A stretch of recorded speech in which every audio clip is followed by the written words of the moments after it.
গুরুদেব, এটা কি হাল হয়েছে আপনার? শুয়োরের বাচ্চা, দেখতে পাচ্ছিস না কি হয়েছে?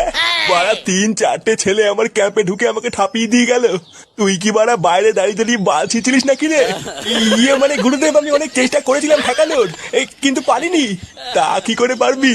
আমাকে ঠাপ খেতে দেখে তো ভালোই মজা লাগছিল তোর। লেওরা এইভাবে কেলিয়ে হাড় করে থেতো করে দিয়ে গেল। এবার তো দেখছি বাটি হাতে রাস্তায় বসতে হবে। চোদনা এইভাবে দাঁড়িয়ে দাঁড়িয়ে কি বাল দেখছিস? আমাকে তাড়াতাড়ি হাসপাতালে নিয়ে চ। আচ্ছা আচ্ছা গুরুদেব, চলুন চলুন। তোমাকে লেওরা বিয়ে করাই আমার ভুল হয়েছে। বাড়া মা হওয়ার ইচ্ছা হয়েছে তোমার, মা? হ্যাঁ, লেওরা বন্ধুদের সামনে আমার মান সম্মান সব শেষ হয়ে গেল। দেখো, তোমাকে আমি অনেকদিন ধরে বলেছি, এখন তুমি যদি না শোনো তা আমি কি করব?